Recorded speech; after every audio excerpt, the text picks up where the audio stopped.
दर्शकों बहुत नमस्कार, स्वागत है कार्यक्रम डॉक्टर कहते की एक और कड़ी में। दर्शकों, जैसा कि आप सभी जानते हैं, हम हर हफ्ते आपके लिए अलग अलग स्वास्थ्य संबंधी विषयों को लेकर आते हैं अलग अलग विशेषज्ञों के साथ में। और इसी कड़ी में हमारा आज का विषय है हर्निया का आधुनिक पद्धति से इलाज। और इसी बारे में बातचीत करने के लिए आज विशेषज्ञ के रूप में हमारे बीच उपस्थित हैं डॉक्टर सिद्धार्थ तमस्कर जी, जो कि लेप्रोस्कोपिक एंड रोबोटिक सर्जन हैं। सर, कार्यक्रम में बहुत स्वागत करते हैं आपका। बहुत बहुत धन्यवाद जी, आपका। नमस्कार जी। दर्शकों, इस पूरे कार्यक्रम के दौरान अगर आपके मन में हर्निया से संबंधित कोई सवाल आए तो आप हमारे टोल फ्री नंबर पे हमसे बात कर सकते हैं। तो नोट कर लीजिए हमारा टोल फ्री नंबर 1800-233-9418। मैं पुनः दोहराती हूँ 1800-233-9418। तो दर्शकों, हर्निया से संबंधित कोई भी सवाल आपके मन में आए तो आप हमसे डायरेक्ट लाइव बात कर सकते हैं। तो दर्शकों, जैसा कि आज का विषय है हर्निया का इलाज कैसे संभव है आधुनिक पद्धति के माध्यम से, जानते हैं आज के हमारे विशेषज्ञ डॉक्टर सिद्धार्थ तमस्कर सर से। सर, पुनः कार्यक्रम में आपका स्वागत करती हूँ। नमस्कार। और मेरा सबसे पहला सवाल सर, जैसा कि आज का विषय है हर्निया, हमारे दर्शकों के लिए सर क्या होता है हर्निया, कौन सी बीमारी है हर्निया, विस्तृत रूप से वो हमारे दर्शकों के लिए। जी सबसे पहले मैं बताना चाहूँगा कि हर्निया एक बहुत ही कॉमन बीमारी है। हर्निया का लिटरल मीनिंग होता है एक एबनॉर्मल बल्ज या सूजन जो कि शरीर के किसी अंग से पाई जाती है। वैसे तो ब्रॉडली मेडिकल टर्म्स में हर्निया एक्सटर्नल और इंटरनल होता है, बट हम उसको बहुत ज़्यादा टेक्निकलिटीज़ में नहीं जाएंगे। हम एक्सटर्नल हर्नियास की बात करेंगे। जैसे उदाहरण के लिए हमारी नाभि जो होती है वहाँ पे कोई बल्ज या सूजन आ जाए, या पुरुषों में जो कॉमन होता है अंडकोश के ऊपर वाला इलाका जिसे हम ग्रॉइन कहते हैं, महिलाओं में भी वो कॉमन है। ये दूसरा कॉमन हर्निया है। और तीसरा जो होता है कि अगर आपकी कोई पेट की पुरानी कोई सर्जरी हुई हो, बड़ा ऑपरेशन हुआ हो और उस जगह पर, उस ऑपरेशन की जगह पर कोई बल्ज या सूजन आ जाए, ऐसे जो है हम समझ सकते हैं कि हमें कोई हर्निया के लक्षण हो सकते हैं। जी। और सर, कौन कौन से ऐसे कारण हैं जिससे हमें हर्निया जैसी बीमारी हो सकती है हमारे दर्शकों के लिए? तो ब्रॉडली इसका जो हर्निया का कारण है, एक तो हम जानेंगे कि कॉन्जेनाइटल बोलते हैं, जो कि बाय बर्थ हो सकता है। तो आप देखेंगे कि एक दिन के बच्चे में भी हर्निया हो सकता है। तो दूसरा होता है एक्वायर्ड, या जैसे उम्र के साथ जो आता है। इसमें कॉमन जो कारण होते हैं, जो एक्सेसिव स्ट्रेनिंग किसी कारण से अगर पेट पे करनी पड़े या ताकत लगानी पड़े, उदाहरण के लिए किसी को जो है नॉर्मल स्टूल्स नहीं होते हैं, कॉन्स्टिपेशन बना रहता है, कब्जियत बनी रहती है, उनको बार बार उसके लिए स्ट्रेन करना पड़ता है। किसी पुरुषों में कॉमन होता है प्रोस्टेट की प्रॉब्लम, जिसमें यूरिन के लिए उनको बार बार स्ट्रेन करना पड़ता है। तीसरा इंपॉर्टेंट कारण होता है क्रॉनिक कफ, जो है लंबे समय से खांसी किसी भी वजह से हो, जैसे कि टीबी की बीमारी है जिसमें खांसी होती है, दमा के मरीज़ हैं जिनको खांसी होती है। और एक बहुत बड़ा कारण है जो किसी भी प्रकार से तंबाकू का सेवन करते हैं, सिगरेट या बीड़ी या इस प्रकार से वो करते हैं, तो ये एक मेजर कॉज होता है जिसमें कि हर्निया हो सकता है। और आखिरी, अगर हम किसी भी कारणवश पेट की जो परत है उसको काट के अंदर जाते हैं, जिसे कहते हैं कि ऑपरेशन किया हुआ है मेजर, तो उस जगह को वो जगह कमज़ोर पड़ जाती है और वहाँ पे हर्निया हो सकता है। जी, बहुत ही विस्तृत तरीके से आपने समझाया सर। एक कॉलर हमसे जुड़ गए हैं, तो पहले हम एक कॉल लेते हैं। हेलो हेलो हेलो जी, कौन बोल रहे हैं और कहाँ से बोल रहे हैं? नमस्ते मैडम। नमस्कार डॉक्टर, मैं नंद स्वरूप मिश्रा हूँ, बाराबंकी उत्तर प्रदेश से बोल रहा हूँ। मैं जानना चाहता हूँ कि हर्निया बीमारी से बचने के लिए हमें कौन सा सावधानी बरतनी चाहिए। और दूसरी चीज, आज पहले के प्रदेश में जो इलाज होता था, आधुनिक इलाज हो रहा है, तो ऐसी दशा में आपके छत्तीसगढ़ राज्य में सबसे बढ़िया अस्पताल कौन सा है जो हर्निया उपचार के लिए सबसे अच्छा हो? जी, तो सबसे पहले धन्यवाद आपके प्रश्न के लिए। तो पहला प्रश्न आपके ये था कि हर्निया के बचाव के लिए किया जा सकता है। कुछ कारण ऐसे होते हैं, जैसे मैंने कहा कि स्मोकिंग, अगर किसी भी प्रकार से बीड़ी सिगरेट का सेवन जो कर रहे हैं या तंबाकू का सेवन कर रहे हैं तो उनको क्विट करना चाहिए, उनको ये नहीं करना चाहिए। दूसरा कॉमन होता है, अगर हाइपर एथलीट्स जिसको कहते हैं, बहुत ज़्यादा फिजिकल एक्टिविटी, आजकल अगर आपने देखा होगा कि जिम जाके नौजवान जो है एक्सेसिव एब्डोमिनल एक्सरसाइज या पेट की जो है सिक्स पैक एब्स या ये सब बनाने के चक्कर में बहुत सारा एक्सेसिव एक्सरसाइज वगैरह जो करते हैं, उसके स्ट्रेन से उनको हर्निया होने की कुछ संभावना बढ़ सकती है। तीसरा कारण है कि ऑपरेशन के बाद जो हर्नियास होते हैं उसके प्रिवेंशन के लिए नॉर्मली उस जगह की प्रॉपर देखभाल, एंटीबायोटिक्स और ये सब होनी चाहिए। दूसरा जो आपका सवाल है, मुझे लगता है कि इस कार्यक्रम के दौरान हम चर्चा करेंगे ही, तो मुझे लगता है दर्शक को उनको उसका जवाब मिल जाएगा। जी जी सर, मैं इसी प्रश्न पे आ रही हूँ कि हर्निया जैसे एक बार तो हो गया, आपने बहुत सारे लक्षण बताए, बहुत सारे कारण बताए और विस्तृत तौर से हम लक्षणों पे भी बात करेंगे, लेकिन कौन कौन सी ट्रीटमेंट पद्धति हमारे पास अवेलेबल है हर्निया के इलाज के लिए, वो हमारे दर्शकों के लिए। जी, तो सबसे ज़रूरी ये बात हमें समझनी है कि सिर्फ एक बल्ज या सूजन आ जाना ये इमीडिएट सर्जरी का लक्षण नहीं होता है जी। और इसमें जो पद्धतियां अवेलेबल होती हैं वो एक फिजिकल एग्जामिनेशन या उनकी जांच करने के बाद, अभी इसमें हमारी 3 मेजर पद्धतियां हैं। ओपन सर्जरी जो आजकल धीरे धीरे कम होती जा रही है या कम करने की कोशिश करते हैं अनलेस एंड अनटिल कि उसका इंडिकेशन है। दूसरा होता है लैप्रोस्कोपिक सर्जरी जिसे दूरबीन पद्धति कहते हैं, और अब लेटेस्ट जो है इसमें रोबोटिक सर्जरी द्वारा इसे किया जाता है, जो कि बहुत ही बेहतर तरीके से इसका समाधान हम इससे कर सकते हैं। जी सर, आपने इस प्रश्न के उत्तर के बहुत ही शुरू में कहा कि हम एक फिजिकल एग्जामिनेशन करते हैं जैसे बल्ज है, और आपने साथ ही ये भी कहा कि सिर्फ फिजिकल एग्जामिनेशन के उस पे हम नहीं बोल सकते कि हर्निया है, तो क्या कोई इंटरनल एग्जामिनेशन या ऐसे टेस्ट भी हैं जिससे ये कंफर्म हो कि ये हर्निया है? हाँ, कई बार जो है जैसे अगर वो ऑब्वियस है, अगर हमारी नाभि बाहर आ गई है तो वो ऑब्वियस है, आपको भी दिख रहा है। कई बार ऐसा होता है स्पेशली जैसे स्पोर्ट्स हर्निया कहते हैं, आपने सुना होगा, जो हमारे फेमस क्रिकेटर्स हैं, कई लोगों के भी, हमारे जो अभी भारतीय टीम के कप्तान हैं उनका भी हर्निया की सर्जरी हुई थी। ये सब जो हमारे एथलीट्स होते हैं उन लोगों को कई बार ऐसा होता है कि उनके मेन लक्षण जो होते हैं निचले हिस्से में या ग्रॉइन के हिस्से में या अंडकोश के जस्ट ऊपरी हिस्से में उनको खिंचाव, तनाव या अनईजीनेस या कोई एबनॉर्मल सेंसेशन वगैरह महसूस होता है और बहुत ज़्यादा बल्ज नहीं मिलता। ऐसी कंडीशन में सीटी स्कैन या एमआरआई द्वारा उसकी जांच करके कई बार हर्निया को हमें कंफर्म करना पड़ता है कि नहीं हर्निया है कि नहीं है। दूसरी बात ऐसा है कि नॉर्मली जो है हर्निया का हम अपने मरीजों को ये समझाते हैं कि जब आपको लगता है कि मुझे हर्निया है तो आप अपने मन से कोई सोनोग्राफी या ये सब कराने की आवश्यकता नहीं है। सबसे पहले आप किसी सर्जिकल स्पेशलिस्ट से इसका फिजिकल एग्जामिनेशन करा लीजिए, क्योंकि कई बार सिर्फ फिजिकल एग्जामिनेशन या हाथ से छूने से देखने से ही वो क्लियर हो जाता है कि हर्निया है या नहीं। जी जी सर, बहुत अच्छी जानकारी। सर, ये आपने एक लक्षणों पे बात की, और कौन कौन से लक्षण हैं जिसे देखकर हम समझ सकते हैं कि हमें हर्निया है? जैसे कई बार आप बोल रहे हैं बल्ज होता है, कई बार बल्ज नहीं होता है, तो बिल्कुल विस्तृत तरीके से कि ये लक्षण हो तो बिल्कुल हमें डॉक्टर के पास रश करना है और हर्निया बिल्कुल हो सकता है, वो हमारे दर्शक। हाँ, तो इसमें ये है कि जैसे हमारा जो पुरुषों की हम बात करें, क्योंकि कॉमन पुरुषों में हर्निया होता है, ग्रॉइन हर्निया या इंग्वाइनल हर्निया कहते हैं हमारा मेडिकल टर्म्स में, उसमें जो अंडकोश का आकार बढ़ जाता है, उसमें जो है हमारे पेट के निचले हिस्से से वो एक सूजन सी महसूस होती है जो नीचे की तरफ आती है। वो सूजन नॉर्मली हम जब स्ट्रेन करते हैं, जैसे हम खांसते हैं, छींकते हैं, अपने शौच के लिए जाते हैं, उस समय वो महसूस होती है। और एक कॉमन होता है शुरू में जब हम वो लेट जाते हैं, हम आराम करते हैं तो सूजन चली जाती है। तो ये अगर आपको है कि आपका नीचे अंडकोश में सूजन आ रही है, आप लेटते हैं तो चला जा रही है, तो उसका मतलब कई बार ये हर्निया के लक्षण हो सकते हैं, पहला।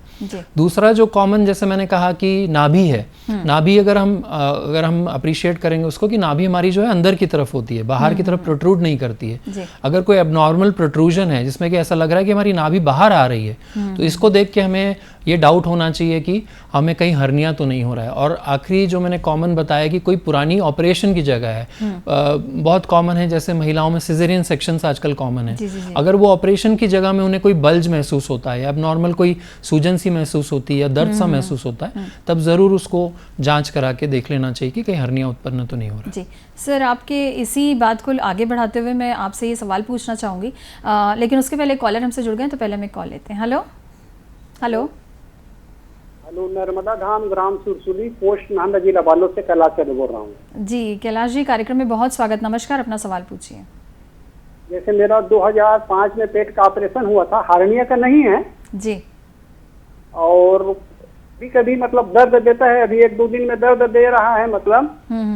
तो मैं डॉक्टर साहब से पूछना चाहता हूँ कि कभी कभी पेट में ऑपरेशन होने के बाद भी हार्निया होने का लक्षण बनता है क्या, ऐसे करके पूछ रहा था, यही सवाल है मेरा। जी बहुत अच्छा सवाल है आपका। तो सिर्फ दर्द होना ये ज़रूरी नहीं है कि हर्निया का लक्षण हो, लेकिन ऑफ कोर्स आपका जब भी ऑपरेशन कोई भी पेट का जब मेजर हुआ हो तो उसमें क्योंकि वो पेट को कट करके उसको रिपेयर किया जाता है या टाँका लगाया जाता है, तो हमारी जो मांसपेशियों की ताकत या स्ट्रेंथ कम हो जाती है, इसलिए उसके कारण वहाँ पे हर्निया होने की संभावना बनी रहती है।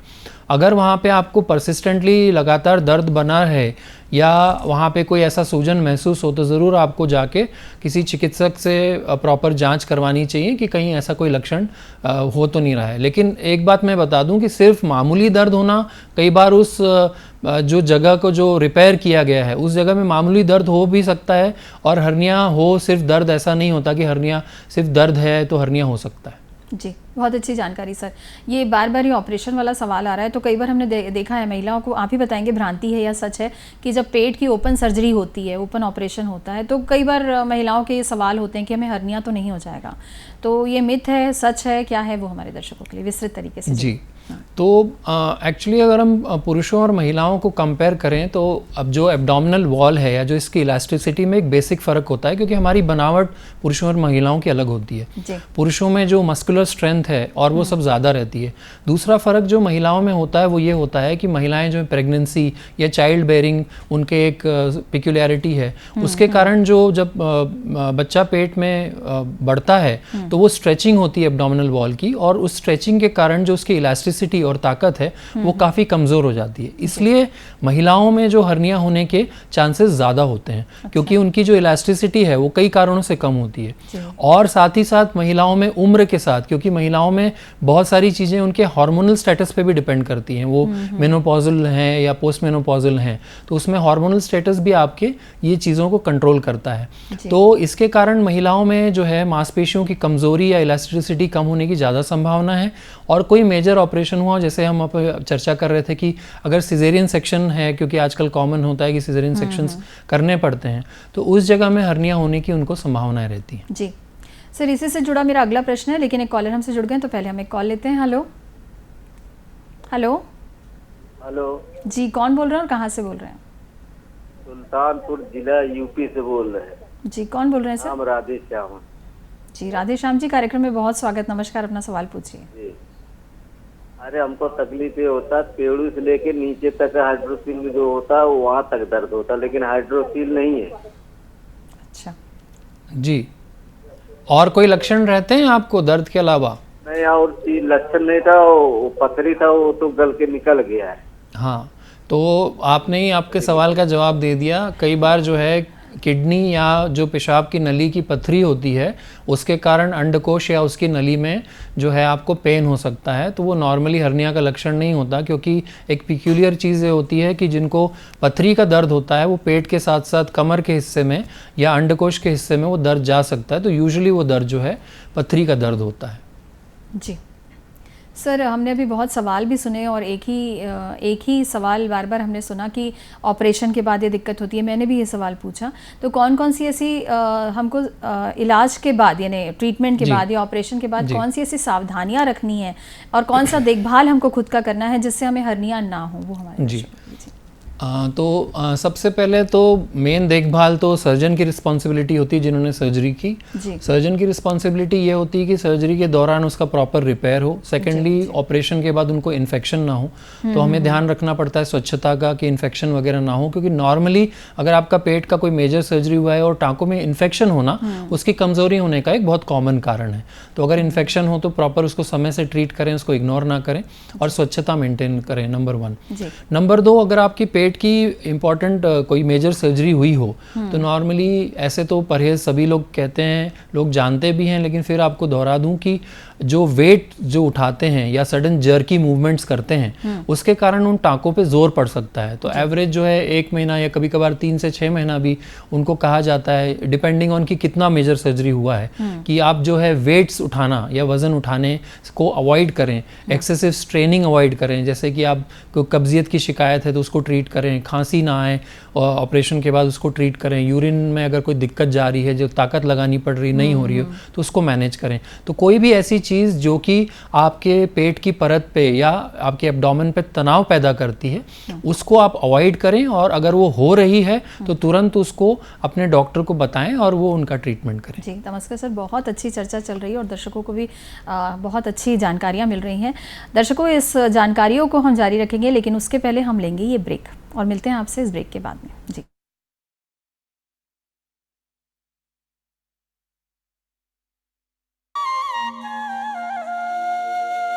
लोक सेवा प्रसारक दूरदर्शन ने OTT प्लेटफॉर्म पर कदम रखते हुए वेब्स की शुरुआत की है। ये डिजिटल मीडिया OTT दर्शकों को संपूर्ण इंफोटेनमेंट का सिस्टम देता है।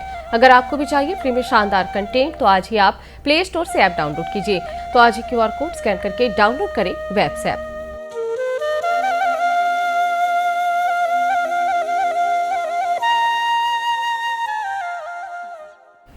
दर्शकों, ब्रेक के बाद पुनः स्वागत करते हैं आपका। और चर्चा चल रही थी हर्निया के इलाज के ऊपर, और जैसा कि हमने ब्रेक में देखा कि वेव्स OTT प्लेटफॉर्म में हम आ गए हैं और इसके माध्यम से न केवल आप DD के चैनल्स देख सकते हैं बल्कि आप बहुत ही शानदार कंटेंट बहुत फ्री में देख सकते हैं। दर्शकों, इस चर्चा को हम जारी रखेंगे, लेकिन एक कॉलर पुनः हमसे जुड़ गए हैं, तो पहले हम एक कॉल लेंगे। हेलो हेलो हेलो, हाँ मैम नमस्ते। जी नमस्कार, कौन बोल रहे हैं और कहाँ से बोल रहे हैं? मैं छत्तीसगढ़ से सतीश महलांगे बोल रहा हूँ मैम। जी सतीश जी, कार्यक्रम में बहुत स्वागत, अपना सवाल पूछिए। मैम जी को ना हार्निया है, उसके उपचार के लिए कुछ। जी जी जी, वही सवाल है सर, उपचार के लिए। हाँ जी। तो हर्निया, जैसे हम चर्चा कर रहे थे कि हर्निया एक कमज़ोरी या बल्ज होता है, और नॉर्मली इसका जो उपचार होता है, अगर आप इसको एक बहुत सिंपल कंपैरिजन समझें कि जैसे मान लीजिए हमारा कोई कपड़ा फट जाता है, तो या तो हम उसको सिलाई कर सकते हैं या रफ़ू कर सकते हैं। तो पहले के समय में जब हमें पैच या मैश या जाली इसमें नहीं अवेलेबल थी, तो उस समय क्या होता था कि इसका एक रिपेयर होता था, जो होल है उसको रिपेयर कर दिया जाता था स्टिच करके। अब उसको एक पैच किया जाता है जिसको हम मैश या जाली बोलते हैं। तो वो जाली लगा के उसका उपाय इसलिए किया जाता है ताकि हर्निया में एक प्रॉब्लम ये होती है कि वो दोबारा होने की कुछ प्रतिशत संभावनाएं रहती हैं। वो संभावनाओं को कम करने के लिए और एक ऐसा ट्रीटमेंट देने के लिए कि जो कि लंबा समय या जीवन भर सफल रहे, उसके लिए अब उसमें मैश या जाली लगाकर उसका उपचार किया जाता है। ये उपचार की विभिन्न पद्धतियां हैं। आज की डेट में लैप्रोस्कोपिक सर्जरी इसकी कॉमन पद्धति है जिससे ये किया जाता है। साथ ही साथ ये रोबोटिक्स से कर सकते हैं, बट ऑफ कोर्स इसमें ओपन सर्जरी भी की जाती है। जी सर, ये आप लेप्रोस्कोपिक सर्जरी की बात करें तो हर्निया के इलाज में लेप्रोस्कोपिक सर्जरी की क्या भूमिका है, वो विस्तृत तरीके से हमारे दर्शकों को बताइए। जी तो और कितना बेहतर भी है ये नॉर्मल सर्जरी से, और कितना बेहतर रहेगा आगे भी, वो हमारे दर्शकों। तो इसके लिए हम अगर एक फिजिक्स का एक बेसिक प्रिंसिपल समझने की कोशिश करते हैं कि अगर हमारी ये एब्डोमेन की परत है और इसके बाहर में हम पैच या जाली लगाते हैं, तो जब भी हम इसको स्ट्रेन करेंगे तो ये बाहर की तरफ बल्ज करेगा। तो ये ओपन सर्जरी में जाली ऐसे लगाई जाती है। और कोई भी मिनिमली इन्वेजिव पद्धति में वो जाली अंदर की तरफ लगाई जाती है, जैसे कि लैप्रोस्कोपी और रोबोटिक्स में। तो इसमें अगर आप फिजिक्स का प्रिंसिपल समझेंगे कि जब भी आप स्ट्रेन करेंगे तो ये जाली एब्डोमिनल वॉल से और पास आ जाएगी या और स्ट्रेंथ प्रोवाइड करेगी। इसलिए अगर हम घूम फिर के देखें कि लैप्रोस्कोपी और मिनिमली इन्वेजिव ज़्यादा इसमें सक्सेसफुल पद्धति है। मिनिमली इन्वेजिव या लैप्रोस्कोपी और रोबोटिक पद्धति में जो है हम छोटे होल्स के द्वारा बड़ा चीरा फाड़ी किए बिना उस के अंदर जाते हैं, और हर्निया जो बेसिकली जैसे हम चर्चा कर रहे थे एक होल है आपके मांसपेशियों में, एब्डोमिनल वॉल में, उसको रिपेयर करते हैं। और रिपेयर करने के साथ साथ उसके आजू बाजू में एक जाली लगाते हैं जो कि 5 सेंटीमीटर चारों तरफ ओवरलैप करे, और ताकि वो एक पैच हो जाए उस जगह पे, और वो पैच हमेशा के लिए उसको स्ट्रेंथ प्रोवाइड करे। और जो एब्डोमिनल वॉल जो है आपकी जो मांसपेशियां हैं, पेट की परत है, उसकी स्ट्रेंथ वापस लगभग नॉर्मल तो नहीं कहना चाहिए, लेकिन जो है उससे एबनॉर्मल से वो बेहतर हो जाए, इससे करते हैं। दूसरा जो फ़ायदा लैप्रोस्कोपिक सर्जरी और रोबोटिक सर्जरी का वो ये है कि इसमें उल्टा होता है। अगर आप ओपन सर्जरी करते हैं तो जाली का आकार थोड़ा छोटा लगता है, क्योंकि अगर आपको बड़ी जाली लगानी है, नॉर्मली 15 सेंटीमीटर एक एवरेज साइज़ है। हर्निया का साइज़ जैसे अगर 3, 4, 5 सेंटीमीटर तक है तो 15 सेंटीमीटर साइज़ की जाली लगानी पड़ती है। तो आप इमेजिन करिए कि अगर 15 सेंटीमीटर साइज़ की जाली लगानी है तो चीरा भी स्वाभाविक है आपको बड़ा लगाना पड़ेगा। और लैप्रोस्कोपी और रोबोटिक्स में क्या होता है कि उस छोटे होल में उस जाली को फोल्ड करके एक सिगार की तरह आप उस होल के थ्रू डाल सकते हैं और बड़ी से बड़ी जाली लगा सकते हैं। इसलिए अगर आप देखेंगे कि जो दोबारा होने की संभावना या जो रिकरेंस रेट्स हैं या दोबारा होने की संभावना है, वो रोबोटिक्स और लैप्रोस्कोपिक सर्जरी में ओपन सर्जरी के कंपैरिजन में बहुत कम है, लगभग 2 से 4%, ज़्यादा से ज़्यादा 5% हम माने। तो इसलिए जो है आज की आधुनिक पद्धति में ज़्यादातर जो है सर्जन्स और ज़्यादातर पेशेंट्स भी लैप्रोस्कोपी और मिनिमल इन्वेजिव की तरफ जाते हैं। जी, बहुत ही अच्छी और विस्तृत तरीके से आपने जानकारी दी सा। लेकिन एक कॉलर हमसे पुनः जुड़ गए, तो पहले हम एक कॉल लेते हैं। हेलो हेलो जी, कौन बोल रहे हैं और कहाँ से? जी, मैं भगत राम पटेल बोल रहा हूँ बिलासपुर छत्तीसगढ़ से। जी भगत राम जी, कार्यक्रम में बहुत स्वागत। नमस्कार, अपना सवाल पूछिए।